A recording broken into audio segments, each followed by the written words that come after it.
Bienvenue pour cette dernière méditation de notre cheminement de Pâques, cette dernière méditation de ce temps de réflexion autour des chants du serviteur. Et nous voici au terme de notre voyage au cœur de cet évangile selon Ésaïe.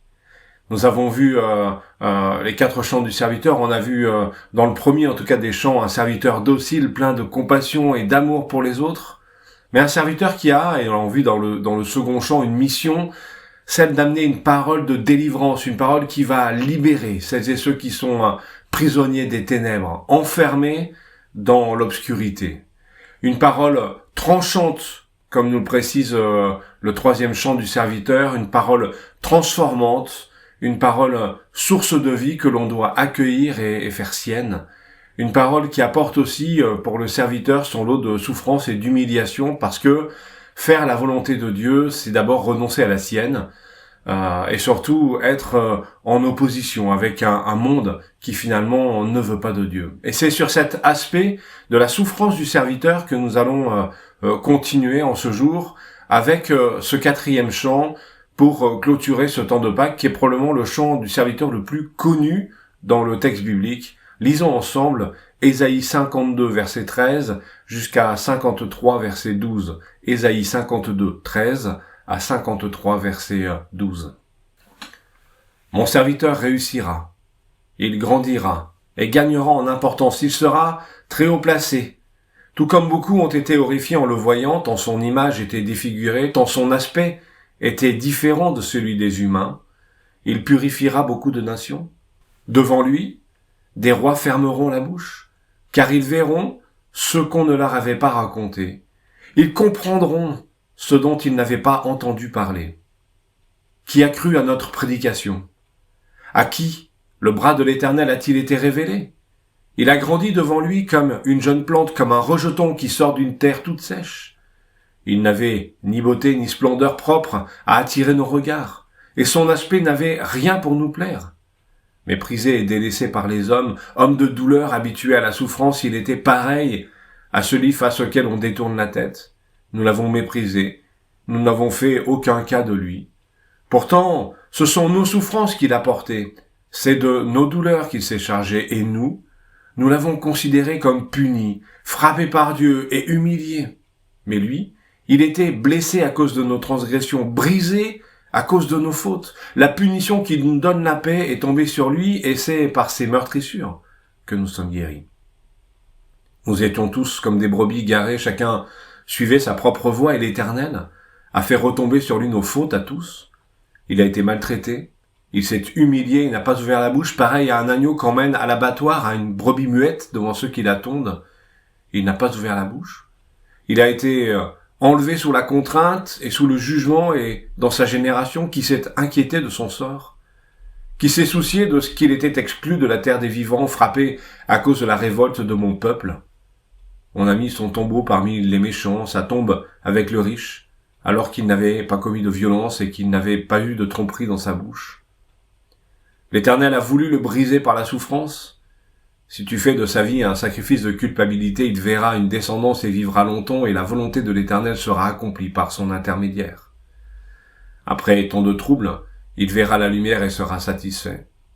Par sa connaissance, mon serviteur juste procurera la justice à beaucoup d'hommes.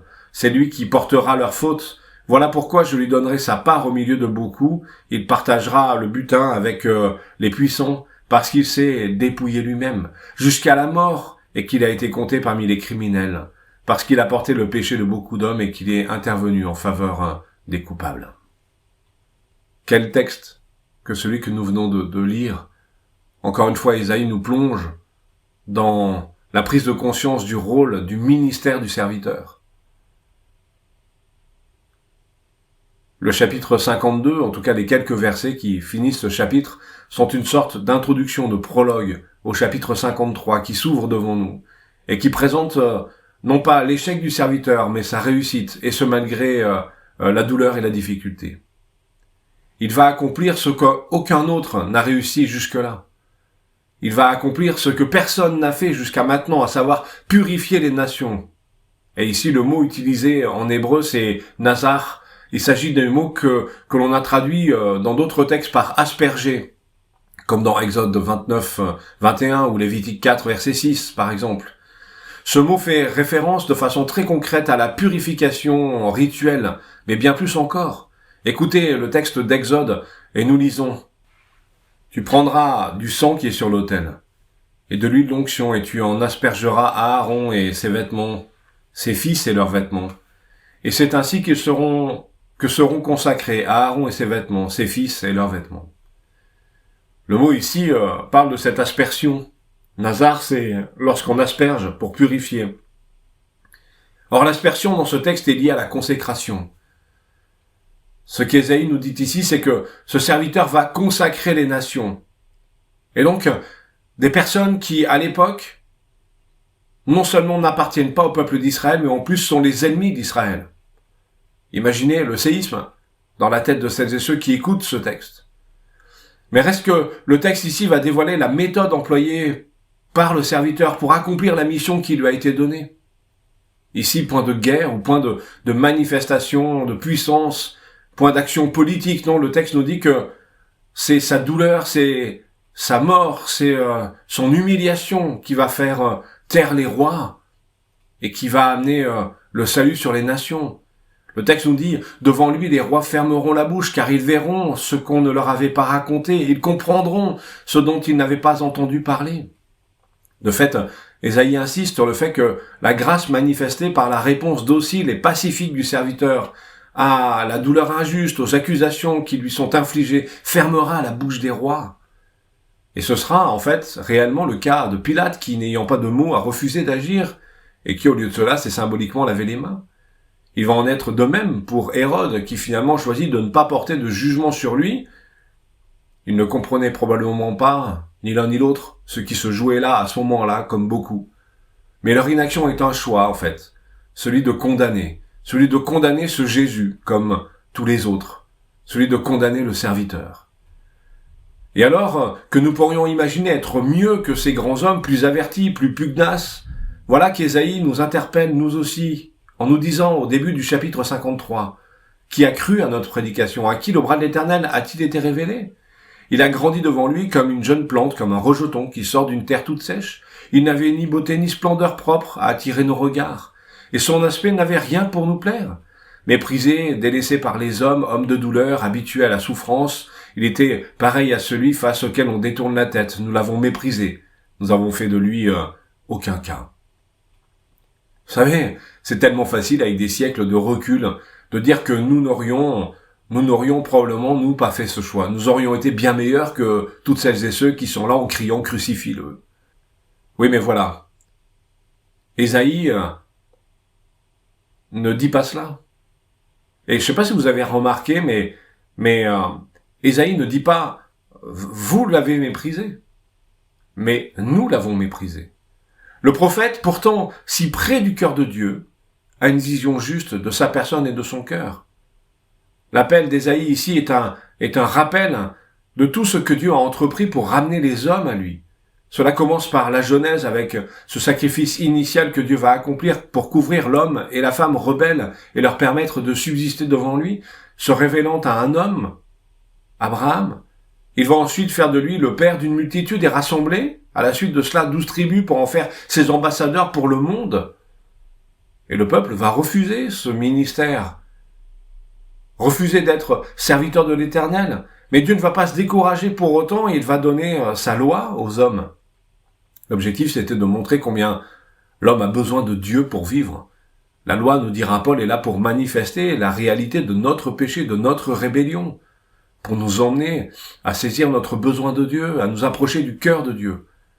Mais cette loi va être amendée par l'humanité, transformée, oubliée, utilisée. Dieu va alors envoyer des prophètes qui sans cesse vont rappeler au peuple son identité, mais pas qu'au peuple, aussi aux nations autour, avec cette nécessité de revenir à Dieu. Mais ils seront rejetés et parfois même mis à mort. Dieu va donc venir en personne. Oui, mais voilà, les hommes sont aux prises avec une réelle problématique. Ils veulent un Dieu, mais ils veulent un Dieu à leur mesure, un Dieu qu'ils contrôlent, un Dieu selon leur cœur. Or, Or, lorsque nous cherchons des dieux, nous cherchons des personnes grandes, des personnes belles, des personnes qui attirent le regard. Mais ce n'est pas ce que nous dit Ésaïe. Il n'avait ni beauté ni splendeur propre à attirer nos regards et son aspect n'avait rien pour nous plaire. Méprisé et délaissé par les hommes, homme de douleur habitué à la souffrance, il était pareil à celui face auquel on détourne la tête. Nous l'avons méprisé. Nous n'avons fait aucun cas de lui. Vous savez, pire même, engoncé dans notre conception de ce que Dieu devrait être. En fait, nous l'avons, dit Ésaïe, considéré comme puni, frappé par Dieu et humilié. Ésaïe veut choquer ses auditeurs et nous avec lorsqu'il utilise un mot hébreu particulier, sholi, un mot utilisé pour désigner une maladie, une blessure mortelle. Vous savez, alors qu'on est dans le confinement parce que notre monde est assailli par un virus qui tue, nous mesurons que le prophète nous invite à considérer que l'humanité est en proie à un virus bien plus terrible et dangereux, mais un virus pour lequel il y a un antidote, un remède. Et la phrase en hébreu indique littéralement que le serviteur, par le don de sa vie, a levé notre maladie. Cette maladie, c'est quoi? C'est cette cécité spirituelle qui nous empêche de voir notre besoin de Dieu, mais aussi de saisir que Christ est le remède et la solution. Et au lieu de considérer que Christ a été puni par Dieu, nous devrions voir en lui l'outil que Dieu utilise pour nous ramener vers lui. Le moyen du salut. Et bien plus encore, nous saisissons que ce qui arrive au serviteur, et c'est là où nous emmène Ésaïe, c'est le désir de Dieu. Regardez le verset 10, la force des mots du prophète qui nous dit que l'Éternel a voulu le briser par la souffrance. Si tu fais de sa vie un sacrifice de culpabilité, il verra une descendance et vivra longtemps, et la volonté de l'Éternel sera accomplie par son intermédiaire. Alors laissez-moi juste terminer ce temps en relevant ici un petit détail, mais qui a ton importance en fait. Vous avez remarqué que dans le texte, il est question de sacrifice, et notamment d'un sacrifice de culpabilité. Il n'est pas parlé ici d'holocauste, ou bien d'une offrande, mais bien d'un sacrifice particulier qui nous renvoie dans le texte à Lévitique, au chapitre 5, où nous lisons ceci. L'Éternel dit à Moïse, lorsque quelqu'un commettra une infidélité et péchera involontairement envers ce qui est consacré à l'Éternel, il offrira en sacrifice de culpabilité à l'Éternel pour son péché un bélier sans défaut, pris dans le troupeau, sur la base de ton estimation en pièces d'argent, d'après la valeur étalon du sanctuaire. Il donnera en y ajoutant 1/5 de la valeur de ce dont il a frustré le sanctuaire, et il remettra cela au prêtre.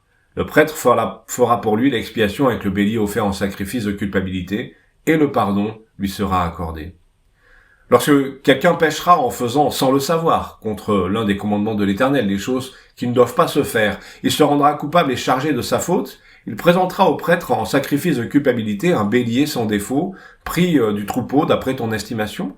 Le prêtre fera pour lui l'expiation de la faute qu'il a commise sans le savoir et le pardon lui sera accordé. Il est question ici, mes amis, de fautes faites sans le savoir, de fautes faites sans en avoir connaissance. Mais comment ne pas faire le lien ici avec cette parole incroyable sur la croix de notre Seigneur? Comment ne pas faire le lien avec ces mots qui sortent de la bouche de Jésus à la croix et qui dit à son Père, pardonne-leur, parce qu'ils ne savent pas ce qu'ils font.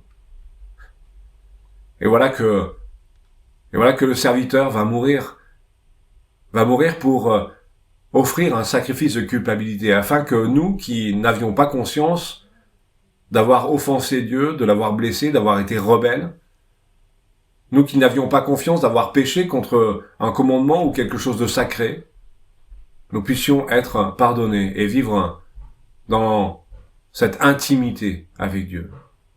Alors, en ce temps de Pâques, bénissons Dieu, d'avoir en Jésus-Christ pourvu au sacrifice qui efface notre culpabilité.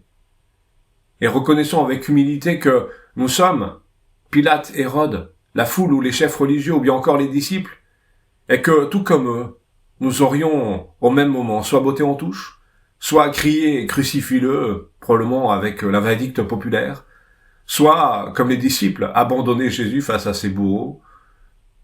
Mais reconnaissons simplement que, oui, nous avons besoin de Dieu parce que, comme tous les autres, nous avions besoin que nos yeux s'ouvrent pour saisir notre besoin que quelqu'un paye, un sacrifice de culpabilité, parce que nos vies, qui sont entièrement vouées au péché, nous empêchent en fait de saisir le Dieu grand et merveilleux qui est devant nous. Et sans le savoir, nous attentons à la gloire de Dieu et nous sommes donc déclarés coupables. Mais en ce temps de Pâques, la bonne nouvelle, c'est que Christ efface cette culpabilité, efface cette transgression en devenant pour nous sacrifice de culpabilité. Alors recevons cette offre de salut qui nous est proposée en ce temps de Pâques. Recevons-la, faisons-la nôtre et vivons-la pleinement. Mais en ce temps de Pâques et en ce vendredi, c'est le silence qui va emplir nos vies. Le silence du tombeau, le silence vécu par les disciples. Le Maître n'est plus. Qu'en sera-t-il demain? Ils ne le savent pas, ils ne l'ont pas compris, ils ne l'ont pas saisi. Et les voilà privés d'espérance. En ce vendredi soir, je vous souhaite une bonne continuation sur le chemin de Pâques, sous le regard bienveillant de notre Dieu. Amen.